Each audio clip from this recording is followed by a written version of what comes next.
नमस्कार दोस्तों, आज हम बात करने वाले हैं विशाल मेगा मार्ट। आपने हाल ही में इनकी वैकेंसी के बारे में बहुत सुना ही होगा। हर कोई इसकी वैकेंसी के बारे में, इसकी बहाली के बारे में हर को पूरा मतलब सोशल मीडिया पे वायरल हो गया था। और इनकी तैयारी करने वाले में इनकी बहुत सारे कंपटीशन भी कंडक्ट था, तो लोगों ने इनकी तैयारी भी किया है। एक होमगार्ड के रूप में, सॉरी, गार्ड के रूप में तैयारी किया था, बहुत मेहनत किया था। लेकिन वही कुछ लोगों का हुआ, क्योंकि ये एक सरकारी नौकरी से भी बेहतर चांस है। क्योंकि होम गार्ड के रूप में आप देखिएगा 18,000 से, लेकिन ये विशाल मेगा मार्ट में अगर आप गार्ड की जॉब कर रहे हैं तो आप 25,000 के सैलरी शुरू हो जाती है। तो यही, चलिए शुरुआत करते हैं। तो चलिए, इस वीडियो में शुरुआत करने से पहले मैं एक चीज़ बोलना चाहता हूँ, आप मेरे चैनल को सब्सक्राइब कर लीजिए। अगर आपको कंटेंट अच्छा लगे तो सब्सक्राइब कीजिएगा, और नहीं तो लाइक कर दीजिएगा। और अगर आपको इस वीडियो में किसी प्रकार का भी त्रुटि मिले तो बस कमेंट कर दीजिएगा। और लाइक तो करना ही है, लाइक बस कर दीजिएगा थोड़ा सा। लाइक करने में आपको कुछ ज़्यादा नहीं, क्योंकि हम जो भी बात बताने वाले हैं वो आपको सिर्फ बातें नहीं, आपको जो भी रियल फैक्ट है उसके बारे में बताएंगे। आपको चुटिया बनाने वाली बात हम नहीं बता सकते कि हाँ वो था। जो भी हम अपना केस स्टडी किए हैं उनके मेगा मार्ट के बारे में, वही आपके बारे में सब कुछ प्रस्तुत करेंगे। तो चलिए जानते हैं, आज का वीडियो है विशाल मेगा मार्ट के कहानी का शुरुआत कहाँ से हुआ था। तो आपने देखा होगा कि यहाँ पर, तो उसके बारे में हाल ही में वैकेंसी के बारे में तो आपने सुना ही होगा। तो इसकी जड़ से जाते हैं कि शुरुआत इसका कहाँ से हुआ था। तो शुरुआत होता है एक बच्चा से। अपने बच्चे में वही 8 से 9 साल के थे एक बच्चा, जो कि मतलब वही किसी कारणवश पोलियो हो गया था, तो एक पैर से विकलांग हो गया। तो पढ़ाई के लिए तो बस किसी तरह पढ़ाई वगैरह किया, इधर उधर करके छोटा मोटा मतलब वही काम, 10-12 तक, 10th तक पढ़ाई किया, 12th तक पढ़ाई किया। उसके बाद फिर वही किसी तरह से मतलब परिवार से या बैंक वगैरह से लोन इकट्ठा करके उन्होंने क्या किया, एक छोटा सा फोटोकॉपी का दुकान खोले। दुकान खोल करके वही कुछ दिन मतलब 2 साल 3 साल ऐसा से उस पर दुकान चलाया। तो दुकान चलाते चलाते उन्होंने बहुत कुछ गौर किया कि बिजनेस कैसे चलते हैं, बिजनेस में क्या स्ट्रेटजी लगानी होती, लोगों कस्टमर को कैसे अपने ओर खींचना है, कैसे कस्टमर को बढ़ाना है। इस चीज़ के बारे में उन्होंने गौर किया। तो वही 1980 या 87 के आसपास में उन्होंने ये सब कुछ सीखा कि बिजनेस कैसे चलते हैं। क्योंकि उन्होंने फ़ोटोकॉपी की दुकान में बहुत कुछ देखा, बहुत कुछ सीखा। तो वही बिजनेस के बारे में उन्होंने थोड़ा सा, और बाकी कहीं कहीं बुक वगैरह भी थोड़ा सा पढ़ा, तो उन्होंने वही बिजनेस के बारे में थोड़ा जाना। तो बोला कि ये फ़ोटोकॉपी की दुकान से कुछ होने वाला नहीं, क्योंकि उस समय महंगाई थोड़ा सा आ गया था। तो उन्होंने वही बोला कि चलो ये काम को बंद करके कुछ नया करते हैं।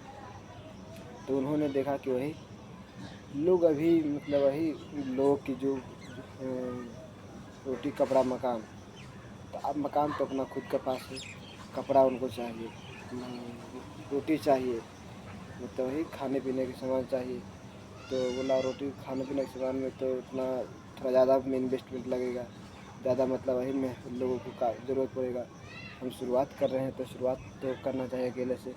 तो उन्होंने वही क्या किया कि और वही एक गारमेंट्स खोला, जो कि विशाल गारमेंट्स के नाम से शुरू हुआ। और उन्होंने वही कम से कम लगभग उस गारमेंट्स को खोलने से पहले उन्होंने, क्योंकि उनके पास तो उतने पैसे थे नहीं, क्योंकि फ़ोटोकॉपी से तो अपना जीवन ही चला रहा था। तो गारमेंट खोलने में वही थोड़ा सा इधर उधर से लोन कलेक्ट किया। उसके बाद वही उन्होंने बोला कि चलो अब तो दुकान खुल गया है, तो दुकान चलाया कैसे जाए। उन्होंने बहुत सारे स्ट्रेटजी को यूज किया था। उन्होंने वही पहले नंबर तो वही उस चीज़ को रखा, जो मिडिल क्लास फैमिली, जो इंडिया में मिडिल क्लास फैमिली रहते हैं, वो लोग उनकी ज़रूरतों को पूरा किया जा सके, उस कपड़े को, उस प्रोडक्ट को रखना शुरू किया। कि नॉर्मली वही धोती कपड़ा हो गया, धोती हो गया, फुल पैंट हो गया, पैजामा हो गया, अंडरवियर हो गया, जो भी है जो कि मतलब बेसिक नीड है, लोगों की बेसिक नीड पर उन्होंने ध्यान रखा और उनकी ज़रूरतों को पूरा करने के लिए उन्होंने वही अपना योगदान दिया कि चलो इन लोगों की ज़रूरत पूरी हो जाएगी तो शायद मैं अपना परिवार अच्छा से चला सकूँगा, क्योंकि उनके पास तो उतना इन्वेस्टमेंट था नहीं कि वो एक अच्छी दुकान खोल सके।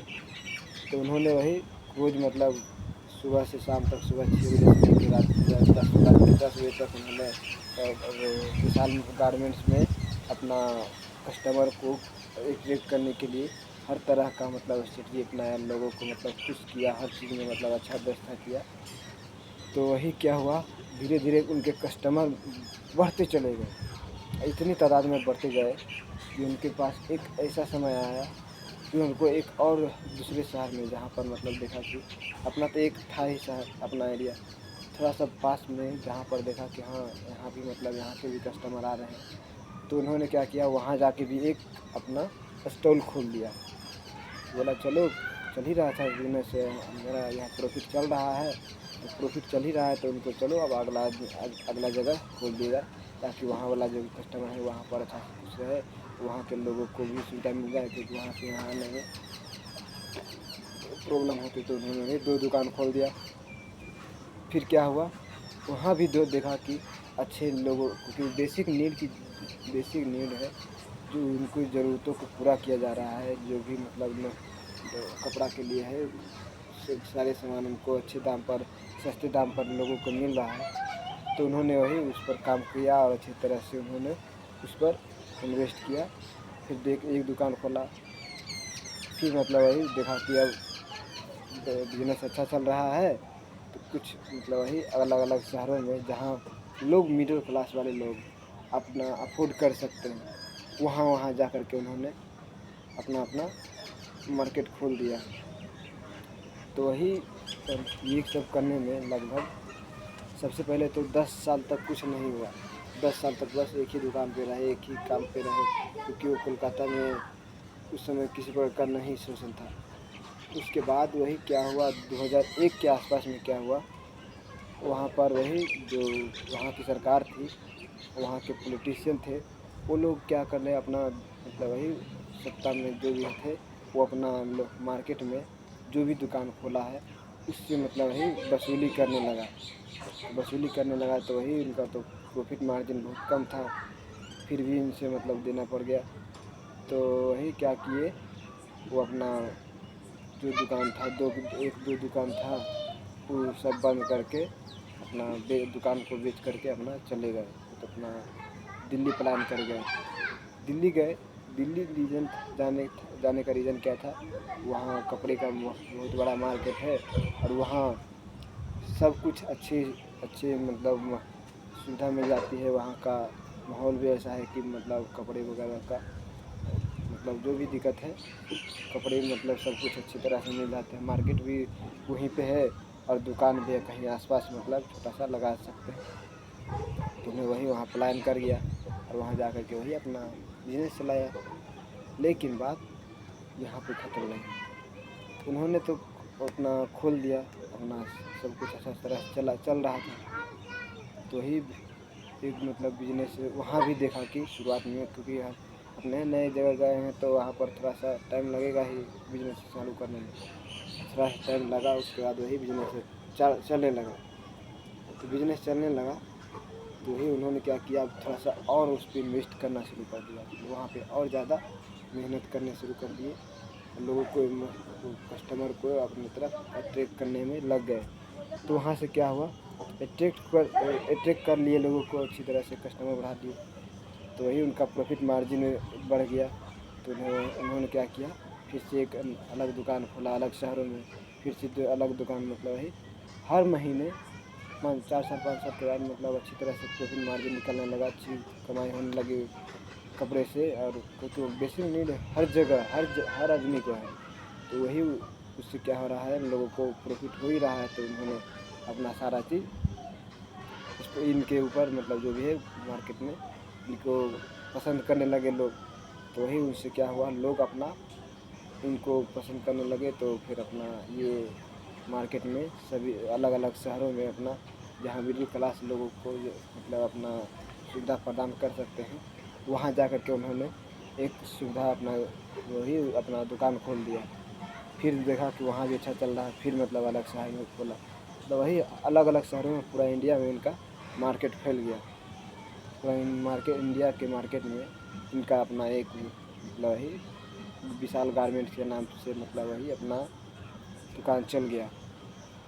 तो चला 5-6 साल इधर, 5-6 साल के बाद मतलब वही 2006 तक मतलब अच्छा बिजनेस चला मन भर लोग वही IPO में इनका एड एड IPO में उनका मतलब नामाकरण भी हो गया, वही पंजीकरण हो गया।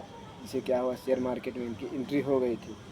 अभी इनके शेयर पर लोग इनके शेयर खरीद रहे थे लोग, क्योंकि देख रहा था कि मतलब वही ये बहुत अच्छी तरह से ग्रो कर रहे हैं। तो ग्रो कर रहे हैं तो उन्होंने वही इन लोगों ने इन पर इन्वेस्ट करना शुरू कर दिया। इन्वेस्ट कर दिया तो वही क्या हुआ, 6 महीना 7 महीना तक अच्छा चला। फिर क्या हुआ, एकाएक वही सब कुछ हुआ था। हाँ, फाइनेंशियल क्राइसिस हुआ था। हाँ, फाइनेंशियल क्राइसिस हुआ था, जिसके कारण क्या हुआ, इनके दुकानों पर बिक्री कम होने लगी। तो बिक्री कम होने लगे तो वही उन्होंने क्या किया, उन्होंने अपना बिजनेस को थोड़ा सा कम करना शुरू हो गया। इनका प्रॉफिट मार्जिन इनका कम हो गया। दुकान बहुत सारा है, दुकान जितना एम्प्लॉई है उतना प्रॉफिट नहीं आ रहा था। तो वही उनका बहुत सारा दुकान बंद होने लगा। 2010 तक आते आते इनकी बहुत सारे मतलब दुकान था वो बंद होने के कगार पे आ गया था, मतलब बंद ही हो गया था, कुछ तो बंद हो गया था। तो इन्होंने सोचा अब तो मेरा मार्केट ख़त्म हो गया, क्योंकि इनके पास करोड़ों का मार्केट था। इनके पास 1100 करोड़ का मार्केट, 1100 करोड़ का रेवेन्यू था इनका सालाना। अब ये करे तो करे क्या इनका। तो वही उन्होंने क्या किया, या इनके पास वही जब लॉस पर लॉस हो रहा था तो उन्होंने वही बोला कि अब चलो कुछ नहीं है तो इस कंपनी को बेच देते हैं, और नहीं बेचे तो ये बैंकरप्ट हो जाएगा। जो भी मतलब है हमारे पास कोई प्रॉफिट भी नहीं होगा, ये दुकान मेरा चला जाएगा। तो वही उन्होंने मतलब सोचा कि या तो इसको बैंकरप्ट होने दें या नहीं तो फिर इसको वही, क्योंकि बैंकरप्ट हो जाएगा मतलब वही आप बंद होने के कगार पर है, फिर भी आप इसको मतलब संभाले हुए हैं, किसी तरह मतलब मैनेज करके चला रहे हैं। कम प्रॉफिट ही हो रहा है लेकिन बस दुकान चल रहा है। तो एक समय आएगा हो सकता है बंद भी हो जाएगा। तो उन्होंने बोला चलो छोड़ रहने दो, इस पर क्या करते हैं, जो मतलब बंद होने के से बढ़िया है किसी एक बड़े इन्वेस्टर को ढूंढते हैं। बड़े इन्वेस्टर क्या करेंगे, इस पर इन्वेस्ट करेंगे इस मार्केट में हमारे दुकान पे। तो उन्होंने वही मतलब पूरे वर्ल्ड में छान मारा कि कौन कहाँ कहाँ मतलब इन्वेस्टर है जो कि इस पर इन्वेस्ट कर सकते हैं, हमारी कंपनी को खरीद सकते हैं, विशाल गारमेंट्स को।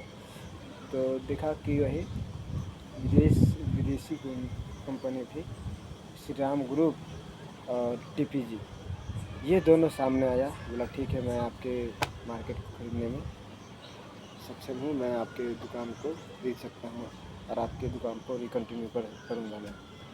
मैं आपकी दुकान को मैं चलाऊँगा।